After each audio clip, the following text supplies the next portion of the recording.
Hello, I'm Coach Bruce, and I have been asked to talk about junior ski equipment. And so, first thing we'll start out with is a ski. I have here a junior racing ski. Junior racing skis typically go from, let's see if you can see it, from about 120 centimeters in length to about 150 centimeters in length. This one happens to be a 137, which is pretty typical. You can see this ski is shaped. It's got a pretty significant side cut, and what I mean by that is if I put a straight edge to the tail of the ski and to the tip, you can see a pretty pronounced deep side cut. And what that side cut does is determines the turning radius of the ski. So in general, the deeper the side cut, the sharper the turning radius. Now this particular ski has a 10-meter turning radius, which is pretty sharp. And for a junior skier, that's perfect. We take sharp turns around gates and brushes and that kind of thing, and making sharp turns is the way to go. There's another ski called an all-mountain ski that's a straighter ski.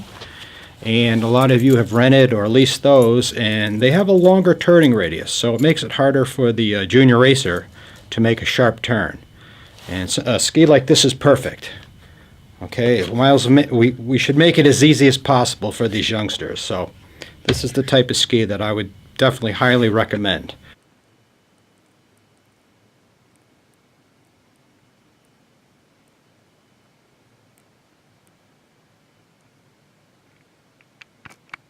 Okay, so before we move on to the binding of the ski, I wanted to talk about the sharpening of the edges and making sure they're sharp.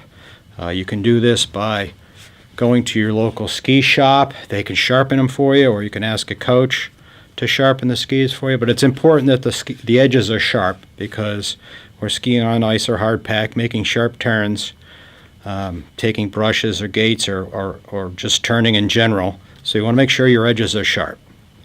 So you want to get a racing ski with a 10 to 12 meter turning radius and keep your edges sharp. Okay, now we have the ski. We talked about the ski. We want to talk about the ski binding. Okay, so we want to make sure these bindings are set up right. With that I mean we want to make sure that the forward release pressure setting for the ski is set up to the skier's specifics, which is height, weight, ability, that kind of thing. Okay, we don't want to do this ourselves because this is a critical number. This is called the DIN number, and has to be set up right.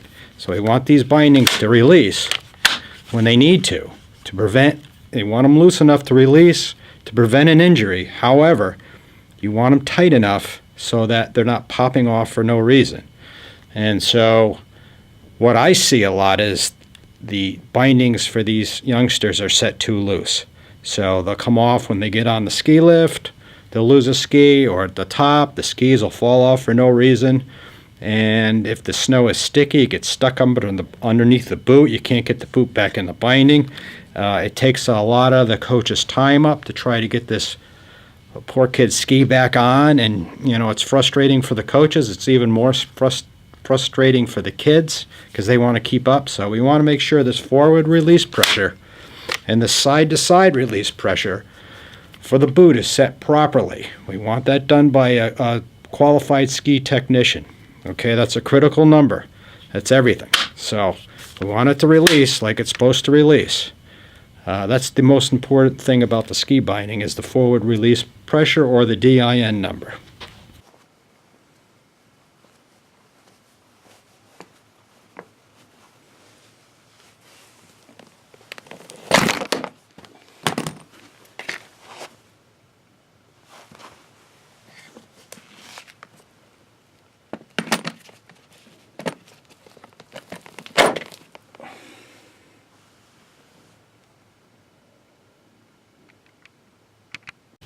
And of course the boots. Here's your average ski boot. There's a lot of different brands, sizes, of course sizes, and different flex ratings, how easy the boot flexes. You want to be fit up by a qualified ski technician, you know. Have the shop make sure the boot fits right, make sure it fits in the binding right, and I think you'll be all set. There's not much I can say about the boots other than they need to be comfortable and they need to fit right. Okay, so lastly, I'd like to talk about the helmet and the goggles. This is my helmet.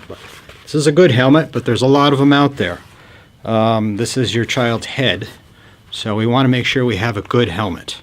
They won't be able to ski and practice without a helmet or a pair of goggles. This is a Smith pair of goggles with a POC helmet, but like I say, there's a lot of good ones out there. You want to make sure they're certified by some organization in the back.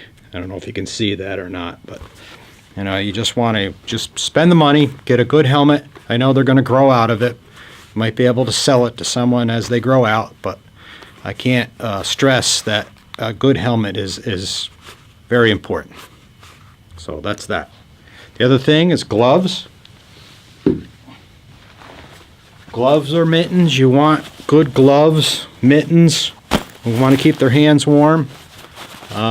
You know, there's hand warmers that can go in the gloves or mittens, but we want good ones. So we want to make sure we have good gloves and mittens, good goggles, and a good helmet. It's all part of the ski equipment, junior ski equipment. And let's see here. The last thing I'd like to talk about is the poles, okay, and the pole straps. We require the pole straps to be on when we practice. We want to make sure that I don't know if you can see that or not, but you want to make sure that the poles fit. So if you put your hand underneath the basket, it should come to a right angle with your arm. These are my poles, but we want to make sure they fit. We don't want them too small, we don't want them too tall. So if your arm makes a right angle with your hand underneath the basket, that's about right. So the other thing is the pole straps. We want to make sure we put them on right, which means you put your hands up underneath and you come down on the grip, just like that. So you actually hold the strap in your hand. So, and the reason for that is if there's a fall, the pole drops, okay? If we go just the opposite and we come down like from the top and hold the pole like this, if we fall, the pole's still kind of stuck on our wrist. If we hit something, it could cause an injury. So we want those poles to drop if we fall. So we go underneath it, just like this, and then we come down with the pole in the back, really in the back of our palm. So it's like this. That's how the pole straps go on. They don't go on like this. Okay? That's going to move around, and you know we want the pole to drop in a fall, just like that. Put it in, it drops. Okay, that's it. Thank you.